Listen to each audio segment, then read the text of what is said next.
اب آئیے اکتسابی یا شعوری ایمان، یہ ہے در حقیقت جو ہائیسٹ آرڈر آف ایمان ہے، یہ انبیاء و صدیقین کا ایمان ہے۔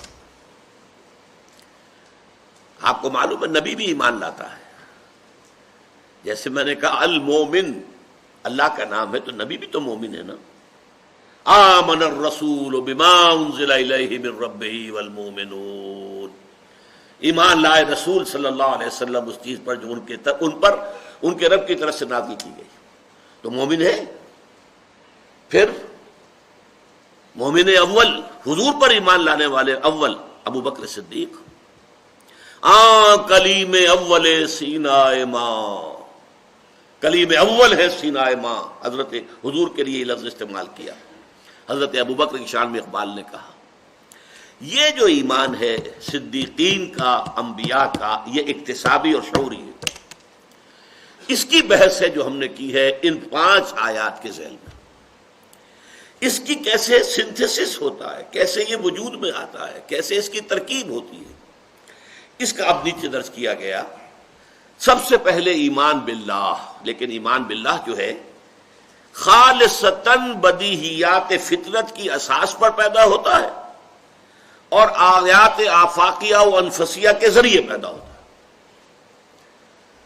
ایمان باللہ کے لیے میں پہلے عرض کر چکا ہوں تفصیل سے، کوئی منطقی دلیل موجود نہیں ہے، کوئی سائنٹیفک دلیل موجود نہیں ہے۔ جو دلیل پیش کی جائے گی اس کو دوسری دلیل رد کر دے گی، کاٹ دے گی۔ ان الحدید بالحدید یفلح، لوہا لوہے کو کاٹ دیتا ہے۔ اسی لیے امام راضی کے بارے میں اب میں نہیں کہہ سکتا یہ کہانی ہے یا واقعہ ہے، ہو سکتا ہے واقعہ ہی ہو سکتا ہے ایسے ہی کہاوت مشہور ہوئی ہو، لیکن مشہور ہے کیونکہ وہ ہمارے ہاں منطقی اور فلسفی مفسرین میں ٹاپ پر ہے۔ ہمارے ہاں جو اولین تفسیریں لکھی گئی ہیں، جو عربی تفاسیر ہیں، ان میں سے ایک ہے وہ کہ جو روایات کے اعتبار سے ٹاپ پر ہے، وہ تفسیر طبری ابن جریر جس کا خلاصہ ابن کثیر۔ ایک وہ ہے جو عربی گرامر کے اعتبار سے، عربی ادب کے اعتبار سے ٹاپ پر ہے، وہ زمخشری کی تفسیر۔ اور نمبر 3 ایک وہ جو عقل کے اعتبار سے، منطق کے اعتبار سے، فلسفے کے اعتبار سے، ریاضی کے اعتبار سے، فلکیات کے اعتبار سے، ان تمام اعتبارات سے جو تفسیر لکھی گئی ہے وہ ٹاپ پر ہے تفسیر کبیر امام راضی۔ بہت بڑے منطقی، بہت بڑے فلسفی، یہاں تک کہ بعض اہل حدیث حضرات تو ان کی تفسیر پر جو ہے ایک پھبتی چست کرتے ہیں، پھبتی مذاق اڑاتے ہیں اس کا، فیہا کل شیء الا التفسیر، ان کی تفسیر میں ہر شے ہے سوائے تفسیر کے، منطق ہے، فلسفہ ہے، فلکیات ہے، نہ معلوم کیا کیا کچھ ہے۔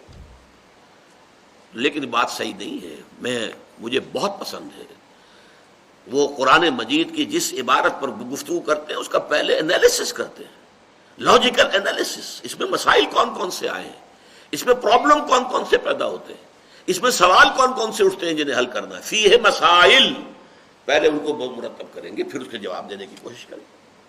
تو بڑی اونچی تفسیر لے۔ ان کے امام راضی کے بارے میں آتا ہے کہ موت کے قریب شیطان آ گیا ان سے مناظرہ کرنے کے لیے، تم خدا کو مانتے ہو کہ ہاں میں مانتا ہوں، کس دلیل سے مانتے ہو؟ ایک دلیل دی، شیطان نے اس کو کاٹ دیا، دوسری دلیل دی، شیطان نے اس کو بھی رد کر دیا، تیسری دلیل دی، اس کو بھی کاٹ دیا۔ تنگ آ کر، پریشان ہو کر آخر میں امام راضی نے فرمایا اموت علی عقیدت امی، میں اپنی ماں کے عقیدے پر جان دے رہا ہوں، منطق فلسفہ سب ختم۔ جیسے میری ماں تھی، ان پڑھ تھی، امی تھی، وہ کوئی فلسفی نہیں تھی، منطقی نہیں تھی، خدا کو مانتی تھی، میں اسی طریقے سے اس اندھے بہرے ایمان کے اوپر، اندھے ایمان کے اوپر جان دے رہا ہوں، اموت علی عقیدت امی۔ تو یہ جان لیجئے کہ ایمان باللہ کے لیے کوئی نہ منطقی دلیل ہے نہ سائنٹیفک دلیل ہے، یہ بدیہیات فطرت میں سے اندر ہے، انسان کے ذہول ہے، بھول گیا انسان، کائنات میں گم ہو گیا، باہر ماحول کی دنیا میں کافر کی یہ پہچان کے آفاق میں گم ہے، یہ اس کی توجہ نہیں ہے۔ اس کے لیے یاد دلانا اسے آیات کے ذریعے سے، آیات آفاقی، آیات انفسی، اس کے ذریعے سے یاد دلانا، جیسے بھولی ہوئی کسی شے کو آپ کو یاد دلانا ہو، اس کی کوئی نشانی آپ کو دکھائی جائے، یاد آ جائے گا، ہاں ٹھیک ہے، بس اس کے لیے کوئی منطقی دلیل نہیں۔ اس کے لیے جیسا کہ ہم پڑھ چکے ہیں اس درس میں پہلی آیت، ان فی خلق السماوات والارض واختلاف اللیل والنہار لآیات لأولی الالباب، آسمان اور زمین کی تخلیق میں اور دن اور رات کے الٹ پھیر میں بڑی نشانیاں ہیں اہل ایمان کے لیے، اہل ایمان نہیں، وہ اہل عقل کے لیے، ہوش مندوں کے لیے۔ لیکن جیسے یہ سورہ آل عمران کے 20ویں رکوع کی پہلی آیت ہے، ایسے ہی سورہ بقرہ کے 20ویں رکوع کی پہلی آیت بھی ہے۔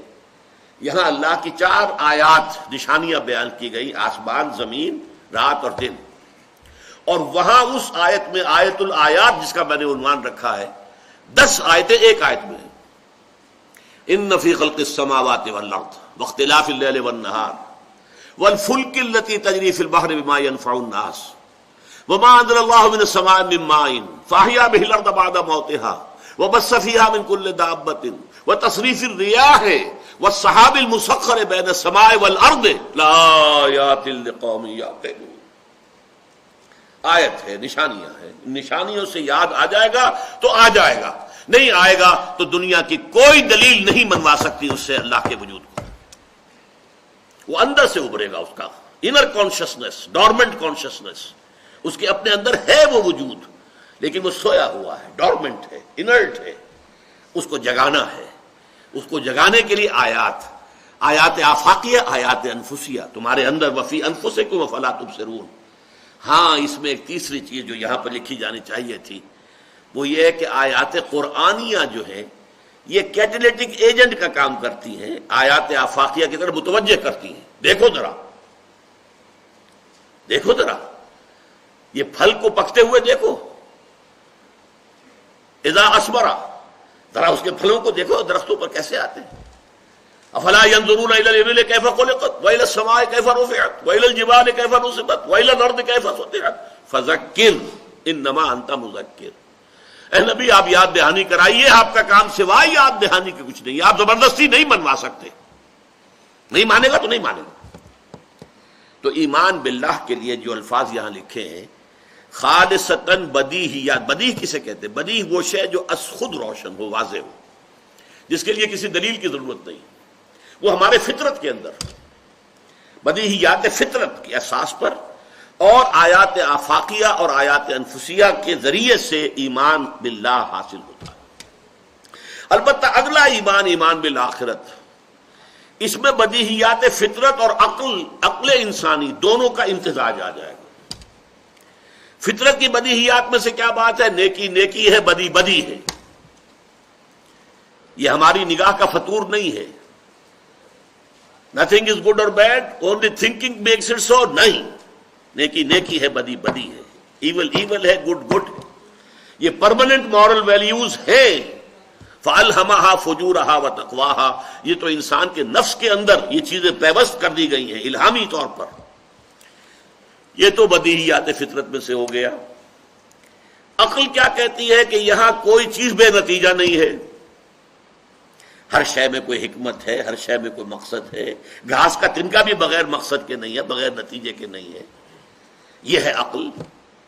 اب ان دونوں کو جوڑیے تو نیکی کا نتیجہ یہاں اچھا نکلنا چاہیے، بدی کا برا نکلنا چاہیے۔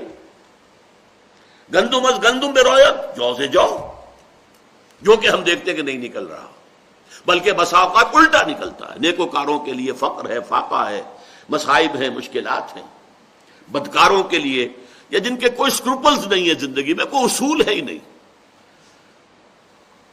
جو بھی وقت کا تقاضا ہوا اس کے مطابق ڈھل گئے، جنہیں آج کل آپ لوٹے کہتے ہیں یا جو چاہیں بھی کہیں، جن کی کوئی پیدا ہے ہی نہیں۔ چلو تم ادھر کو ہوا ہو جدھر کی، تو ظاہر بات تکلیف کائے کو آئے گی۔ جدھر ہجوم جا رہا ہے ادھر آپ چلتے جائیں گے، آپ کو ایفرٹ بھی نہیں کرنی پڑتی۔ ہجوم کے خلاف چلنا چاہیں گے تو آپ کو بڑی زبردست ایفرٹ کرنی پڑے گی۔ لہذا یہاں ہم دیکھتے ہیں کہ برعکس معاملہ ہے۔ نیکوکاروں کے لیے مصیبتیں ہیں، فقر ہے، فاقہ ہے، تنگی ہے۔ بدکاروں کے لیے عیش ہے۔ آپ کے ہاں سب سے زیادہ پیسہ کن کے پاس ہے؟ اسمگلرز کے پاس، ہیروئن کا کاروبار کرنے والوں کے پاس، اور ان کی عزت ہے. کم سے کم یہ ہے کہ آج سے پاکستان بننے سے پہلے ہمارے معاشرے میں یہ ضرور تھا کہ ایسے لوگوں کے لیے عزت نہیں تھی، جن کے بارے میں معلوم ہوتا تھا کہ ان کے جو آمدنی کے ذرائع ہیں وہ غلط ہیں. آج تو ہماری ایسے قلب ماہیت ہوئی ہے کہ ہم انہیں جھک کر سلام کرتے ہیں، اس لیے کہ اس کا محل بہت بڑا ہے، اس کی کار بڑی لمبی ہے، بڑی نئی ہے، چمکیلی ہے، بڑکیلی ہے، یہ مرسیڈیز پر آ رہا ہے، نئی مرسیڈیز ہے، اس لیے سلام کریں گے.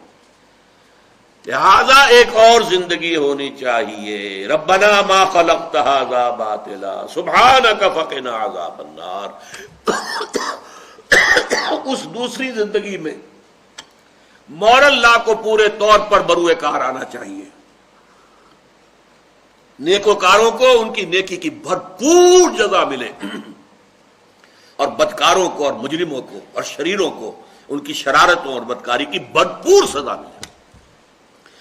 یہ ہے ایمان بالآخرت کے لیے قرآن مجید کا استدلال. اب اس کے بعد تیسرا ایمان ہے ایمان سمعی. یہ اصطلاح ہے مولانا محمود حسن شیخ الہند دیوبندی رحمت اللہ علیہ. اس کو کہتے ہیں ایمان سن کر ایمان. جو لوگ ان دو منزلوں سے گزر چکے ہوں، بدیہیات فطرت کی بنیاد پر آیات آفاقیہ آیات انفسیہ کے ذریعے اللہ کی معرفت حاصل ہو گئی، اب اللہ کو یاد رکھتے ہوئے الذین یذکرون اللہ قیاما وقعودا وعلی جنوبہم ویتفکرون فی خلق السماوات والارض، تفکر کرتے ہیں، عقل سے کام لیتے ہیں، وہ پہنچ جاتے ہیں ایمان بالآخرت تک. اب جب کسی نبی کی آواز کان میں آئی یا نبی کے امتی داعی کی، ظاہر بات ہے کہ نبی ہی داعی نہیں تھے، حضرت ابوبکر بھی داعی بن گئے تھے نا ان کی دعوت پر. عشرہ مبشرہ جو ہمارے چوٹی کے 10 صحابہ ہیں، ان میں سے 6 وہ ہیں جو حضرت ابوبکر کی دعوت و تبلیغ پر ایمان لائے. تو وہ کیا کہتے ہیں؟ فوراً کہہ اٹھتے ہیں ربنا اننا سمعنا منادیا ینادی للایمان. اے رب ہمارے، ہم نے سنا ایک پکارنے والے کی پکار کو کہ وہ ایمان کی ندا لگا رہا ہے، ایمان کی منادی کر رہا ہے، ایمان کی صدا دے رہا ہے. فآمنا، تو ہم ایمان لے آئے. یہ ایمان بالرسالت ہے. اس کے بعد وہ عظیم دعا ہے ربنا فاغفر لنا ذنوبنا وکفر عنا سیئاتنا وتوفنا مع الابرار. اے رب ہمارے گناہوں کو معاف فرما دے اور ہماری برائیوں کو ہم سے دور کر دے. ہمارے دامن کردار پر داغ ہے، دھبے ہیں گناہوں کے، دھو دے، پاک کر دے ہمارے دامن کردار کو، اور ہمارے نامہ اعمال میں اگر داغ اور دھبے ہیں ان کو بھی ہٹا دے. توفنا مع الابرار، اور ہمیں وفات کیجو اپنے نیکوکار بندوں کے ساتھ. ربنا وآتنا ما وعدتنا علی رسلک. اے رب ہمیں وہ سب کچھ دیجو جس کا تو نے ہم سے وعدہ کیا اپنے رسولوں کی معرفت. رسولوں نے بتایا جنت ملے گی، یہ ملے گا، وہ ملے گا. یہ وعدے کس نے؟ یہ ظاہر بات ہے عقل سے تو معلوم نہیں ہو سکتا تھا جنت کس شے کا نام ہے اور جہنم کس شے کا نام ہے. یہ سارا ایمان سمعی سے متعلق ہے. جو وعدے تو نے ہم سے کیے اپنے رسولوں کے ذریعے سے وہ سب کچھ ہمیں دیجو، اور ہمیں قیامت کے دن رسوا نہ کیجو. انک لا تخلف المیعاد، تو اپنے وعدے کے خلاف کرنے والا نہیں ہے. ہمیں اندیشہ اگر ہے تو یہ ہے کہ پتہ نہیں ہم ان وعدوں کے مصداق قرار پا سکیں گے یا نہیں.